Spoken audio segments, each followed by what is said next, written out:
আমার ছেলে বিদেশ থেকে বাড়ি ফেরার পর থেকেই সে সারাক্ষণ তার বোনের সাথে তার রুমে থাকত। আমি একদিন আমার মেয়ের রুমে গিয়ে তাদের দেখতে যাই, আর যা দেখলাম তাতে আমি স্তম্ভিত হয়ে গেলাম। তারা একে অপরকে জড়িয়ে আছে। তারপর যা দেখলাম আমার নিজের চোখকে বিশ্বাস করতে পারতেছিলাম না, কারণ তারা সম্পর্কে আপন ভাই বোন ছিল।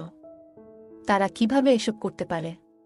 আমি তাদের মা হিসাবে এসব মেনে নিতে পারছিলাম না। আমার নাম সুমাইয়া, আমি কলকাতায় থাকি এবং আমি একজন বিবাহিত মহিলা। আমার দুটি সন্তান আছে, আমার ছেলের নাম জয় আর মেয়ের নাম ইতি। জয় যখন ৮ বছর বয়সে তার বাবা মারা যায়। আমার দুই সন্তানের জন্য আমি আর বিয়ে করিনি। তাদের ভবিষ্যতের কথা চিন্তা করে তাই আমি একাই আমার দুই সন্তানের যত্ন নিয়েছি এবং তাদের সব স্বপ্ন পূরণের চেষ্টা করেছি। আমার পরিশ্রমের ফলে আমার ছেলে ২৩ বছর বয়সে বিদেশে চাকরি পেয়েছে। আমার মেয়ে ইতি তখন মাত্র ১৮ বছর বয়সী। সে অনেক সুন্দর আর অনেক সাহসী। আমার মেয়ে অনেক সুন্দর হওয়ায় আমি তাকে নিয়ে অনেক টেনশনে থাকতাম। অনেক ছেলে তার পিছনে পড়ে থাকত, কিন্তু আমার মেয়েকে আমি অনেক ভালো শিক্ষা দেয়ায় সে এসব এর কোনো পাত্তা দিত না। তাই আমি অনেক খুশি থাকতাম। আমার গল্পগুলো তোমরা শুনো, কিন্তু সাবস্ক্রাইব করো না। দয়া করে গল্পগুলো ভালো লাগলে ভিডিওটি লাইক, শেয়ার এবং চ্যানেলটি সাবস্ক্রাইব করো প্লিজ।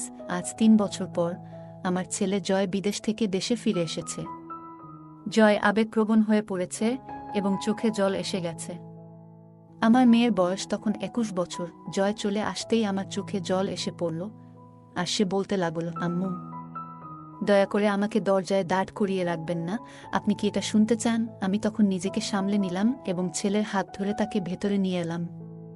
জয়কে আমি খুব ভালোবাসতাম এবং সে যখন আমার কাছে ফিরে এল তখন বুঝতে পারলাম এই ৩ বছর কতটা কঠিন ছিল তার জন্য, সেটা কেবল আমি জানি। ইতি তখন স্নান করে বের হচ্ছিল। সে ভাইকে দেখে খুব খুশি হয়ে গেল।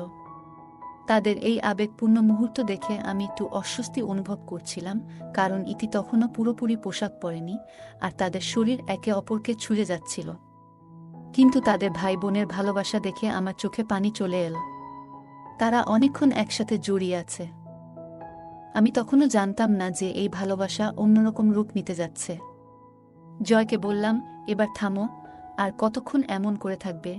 যাও, ফ্রেশ হয়ে আসো। আর আমার মেয়েকে বললাম, যাও, আগে পুরোপুরি পোশাক পরে আসো। জয় তখন একটু দূরে সরে গিয়ে ফ্রেশ হতে চলে গেল। কিছুক্ষণ পরে সে ফিরে এলে আমি তার জন্য চা ও নাস্তা নিয়ে আসি। তার সাথে ইতির জন্য অনেক মেকআপ আইটেম ও জামাকাপড় ছিল, যেগুলি দেখে আমরা খুব খুশি হয়েছিলাম। আর আমি লক্ষ্য করলাম আমার মেয়ের জন্য কিছু ছোট পোশাক নিয়ে এসেছিল, যা সে একটু লুকিয়ে রেখেছিল আমার কাছ থেকে। তা দেখে আমি অনেক অবাক হয়ে গিয়েছিলাম। কেন সে আমার কাছ থেকে এসব লুকিয়ে রেখেছে তা ভাবতে লাগলাম। আমার মনে হচ্ছিল আমার পরিশ্রম সার্থক হয়েছে। দুপুর হয়ে গেছে, আমরা সবাই একসাথে খেতে বসেছিলাম। আমি আর ইতি জয়কে জিজ্ঞেস করছিলাম, বিদেশে গিয়ে কেমন করে এত সফল হলে? ওখানকার পরিবেশ কেমন? জয় ইতিকে দেখে বলল, ইতি, তুমি অনেক বড় হয়ে গেছ। এই ৩ বছরে অনেক পরিবর্তন হয়েছে তোমার মধ্যে। আমি হেসে বললাম, হ্যাঁ, সে তো নায়িকা হয়ে উঠবে। জয় আমার দিকে একটু অন্যরকমভাবে তাকালো, মনে হলো কথাটা তার পছন্দ হয়নি। সে তখন বিদেশের নানা অভিজ্ঞতার কথা বলতে লাগল। রাতের খাবারের পর আমরা আমাদের ঘরে চলে গেলাম। ইতি তখন কলেজের ছুটিতে ছিল। জয় যখন ২৬ বছর বয়সী, তখন তার বিয়ের কথা আমার মাথায় আসতে লাগল। আমি কিছু না ভেবে জয়কে বললাম, বাবা, এখন তোমার বয়স হয়েছে, বিয়ে করো যাতে ঘরে একটা মেয়ে থাকে তোমার সেবা করার জন্য। জয় বলল, মা, আমি এখন বিয়ে করার কথা ভাবতে পারছি না। আমার বয়স এখনো বিয়ের জন্য উপযুক্ত মনে হয় না। জয় এর কথা শুনে আমার একটু খারাপ লাগলো, কিন্তু আর জোর করতে পারলাম না। কিছুক্ষণ পর ইতি এসে জয়ের খুব কাছে বসল।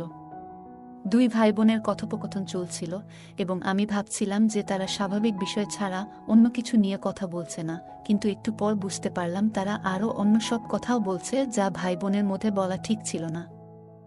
চা খেয়ে ইতির ঘরে গিয়ে যা দেখলাম তাতে আমি অবাক হয়ে গেলাম। দৃশ্যটা দেখে মনে হলো এই দুজন যেন বহু বছর বিচ্ছিন্ন থাকা প্রেমিক। এটা দেখে আমি হতবাক হয়ে গেলাম।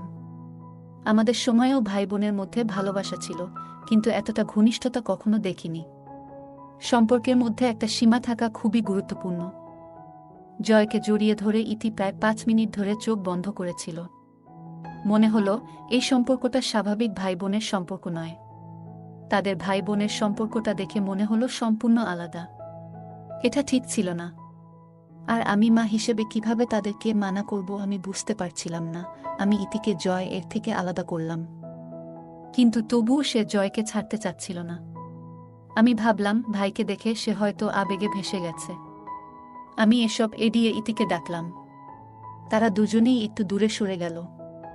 ইতি তখন কাঁদছিল, আর জয়ও কিছুটা ঘাবড়ে গিয়েছিল।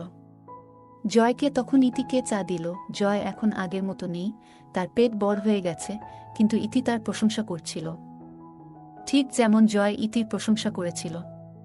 জয় বলল, ৩ বছর পর বাসায় এসে দেখি আমাদের শহরটা অনেক বদলে গেছে। রাতের খাবার খেয়ে জয় বাইরে বেরিয়ে পড়ল। ঘণ্টাখানেক পর বাসায় ফিরে বেল বাজালে আমি দরজা খুললাম। দুজনে ঘরে ঢুকে একে অপরের দিকে তাকালো। কিছুক্ষণ কথা বলার পর সবাই যার যার রুমে চলে গেল। সকাল হলে জয় আর ইতি একসাথে হাঁটতে বের হলো। আমি চুপচাপ ছিলাম, কিন্তু তাদের আচরণে কিছুটা অস্বস্তি অনুভব করছিলাম। আমি শুধু তাদের আচরণগুলো দেখেই চলেছি। মা হয়তো তাই তাদেরকে এখনো কিছু বলার সাহস হচ্ছে না। দেখি তারা আর কি কি করে পড়ে, না হয় তাদেরকে ধরব যে এই রকম আচরণ করার কারণ কি। এখন যা হচ্ছে হতে দেই। সকালে তারা হাঁটতে বের হয়েছিল, আর সন্ধ্যায় বাড়ি ফিরে দেখি শহরে ঘুরতে ঘুরতে তারা খুব ক্লান্ত। আমি রেগে যাচ্ছিলাম। মনে হলো যদি আমার সময় থাকতো আমিও তাদের সাথে শহরটা দেখতে চাইতাম। কিন্তু তখনও নিজেকে সংযত করলাম। ভাবলাম হয়তো আমার ধারণা ভুল হতে পারে, তাই তাদেরকে আর কিছু বললাম না। কিছুক্ষণের মধ্যে রান্নাঘরে গিয়ে চা বানালাম। রাতে কেউ কিছু খায়নি, বাইরে ছিল। একদিন জয় বলল, সেদিন আমি খুব খারাপ লাগছিল, তাই বাইরে যেতে চাইনি। আমার পেটে ব্যথা ছিল, তাই আমি হাঁটতে যেতে রাজি ছিলাম না। তারপর জয় এবং ইতি আবার সকালে হাঁটতে বেরিয়ে গেল। তারা চলে যাওয়ার পরও তাদের সম্পর্ক নিয়ে আমার মনে নানা প্রশ্ন আসতে লাগল। তারা কেন এই রকম আচরণ করছে? তারা তো সম্পর্কে ভাই বোন হয়। তারা কি তাদের সম্পর্ক ভুলে গেছে? ভাবলাম এই বয়সে ছেলে মেয়েদের বাড়িতে থাকাই উচিত। তখন নিজেকে আটকাতে পারলাম না। জয়কে ডেকে জিজ্ঞেস করলাম, এত সময় লাগছে কেন? জয় বলল, মা, আমরা একটু দূরে বেড়াতে এসেছি। সে আরও বলল, আমরা ২-৩ দিনের জন্য প্ল্যান করেছি। কথাগুলো শুনে আমার মনটা আরও বেশি নার্ভাস হয়ে গেল। আমার ছেলে জয় ৩ বছর বিদেশ থাকার পর ফিরে এসেছে, আবার দূরে যাবে। তারা সম্পর্কের সীমা ভুলে গেছে। আমি যখন ছিলাম তখনও তারা এমন আচরণ করত। তাই এখন দুজনেই একা, তাদের বলার কেউ নেই। এই প্রশ্নগুলো বারবার আমার মনে আসছিল। জয় তার বোনের সাথে অনেক দূরে যাচ্ছে, এটা কেন? তাদের একে অপরকে জড়িয়ে ধরার সেই দৃশ্যটি আমার কাছে অদ্ভুত মনে হয়েছিল। এখন তারা ৩ দিনের জন্য বাইরে যাবে। আমি বুঝতে পারছিলাম না যে আমার ধারণাগুলো ঠিক না ভুল। কিন্তু শীঘ্রই সব পরিষ্কার হয়ে যাবে। ৩ দিন পর তারা দুজনেই বাড়ি ফিরে এল।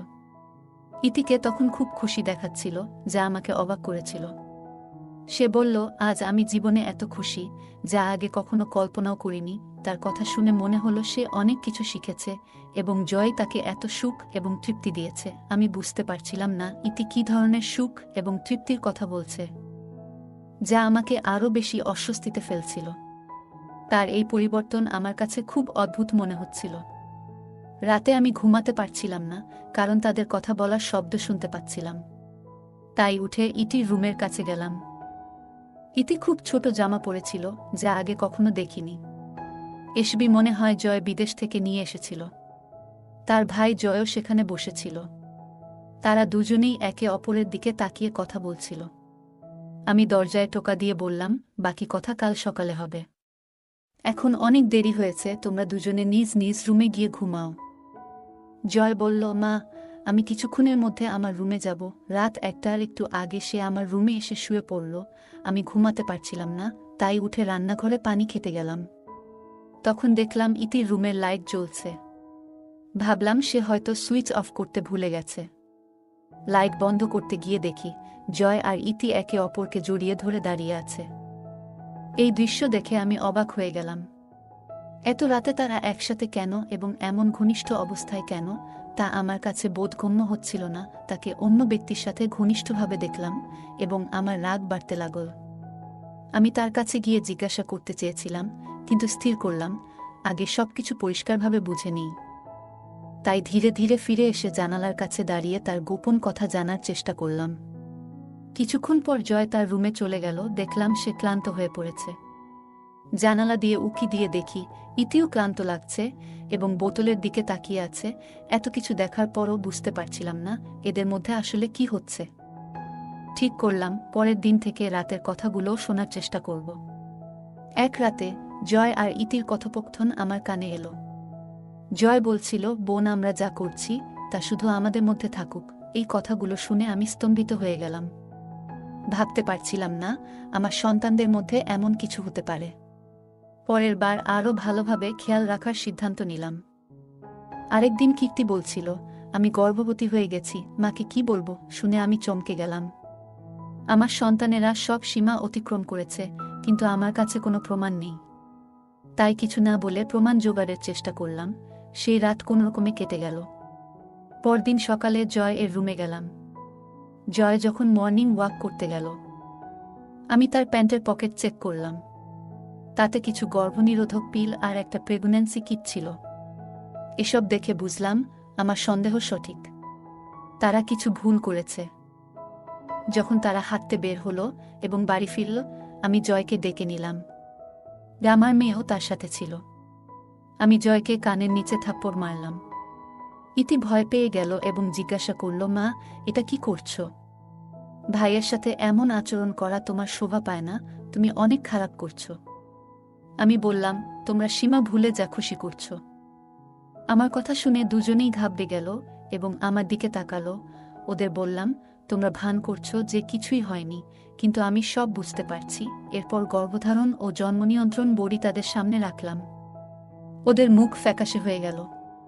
কিছু বলতে যাচ্ছিলাম, তখন ইতি বলল, মা, আপনি যা ভাবছেন তা ঠিক নয়। জয় ভাই আমাকে সাহায্য করছে। কি আর সাহায্য করছে? তোমাকে গর্ভবতী করতে সাহায্য করছে কি? তোমরা তোমাদের সম্পর্ক ভুলে গেছ যে তোমরা আপন ভাই বোন হয়। তোমরা এমনটা কেন করলে? বাইরের মানুষ শুনলে আমাদের সমাজ থেকে বের করে দিবে। আমি অবাক হয়ে জয় এর দিকে তাকালাম। তারপর আমার মেয়ে আবার বলল, মা, কিছুদিন আগে আমি আমার বন্ধুর সাথে বাইরে গিয়েছিলাম। তখন আমাদের কলেজের এক প্রফেসর আমাকে ব্ল্যাকমেল করতে শুরু করেন। তিনি বললেন, আমাকে খুশি করলে 2টো বিষয় পাশ করাবেন। আমি অনেক কষ্টে ছিলাম, তাই আপনাকে জানাতে পারিনি। প্রফেসর প্রতিদিন আমাকে ফোন করতেন এবং খারাপ আচরণ করতেন। আমি বারবার প্রত্যাখ্যান করেও ফাঁদে পড়ে যাই। তাই জয় ভাই আমাকে সাহায্য করছিল। এ কথা শুনে আমি হতবাক হয়ে গেলাম এবং বুঝলাম পরিস্থিতি আসলেই কতটা জটিল। জয় ভাই সবসময় চিন্তাশীল ছিল, তাই আমি তাকে সবকিছু বলেছিলাম। সে আমাকে এই সমস্যাগুলো থেকে বের করে আনতে অনেক সাহায্য করেছিল। বাইরে ঘুরতে যাওয়া আমাদের যাত্রা তার কারণে নয়, বরং এই প্রফেসরের কুকর্মের পরিপ্রেক্ষিতে ঘটেছিল।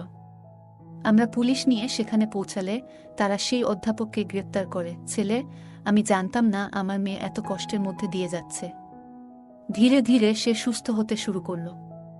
আমার সন্তানদের নিয়ে ভুল ধারণা পোষণ করেছিলাম।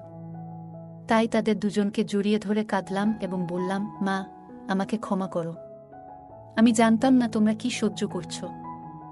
সমাজে এমন অনেক ঘটনা ঘটে যেখানে স্কুল বা কলেজে বাচ্চাদের ব্ল্যাকমেল করা হয়। এই নোংরা কর্মকাণ্ড তাদের ভবিষ্যৎকে ধ্বংস করতে পারে। কিন্তু যদি কেউ দৃঢ় থাকে, তাহলে কেউ তাদের কিছু করতে পারবে না। গল্পটা কেমন লাগলো জানাতে ভুলবে না। আরও মজার মজার রোমান্টিক গল্প শুনতে চাইলে ভিডিওটি লাইক, শেয়ার এবং চ্যানেলটি সাবস্ক্রাইব করতে এবং বেল আইকনে ক্লিক করতে ভুলবে না। ধন্যবাদ।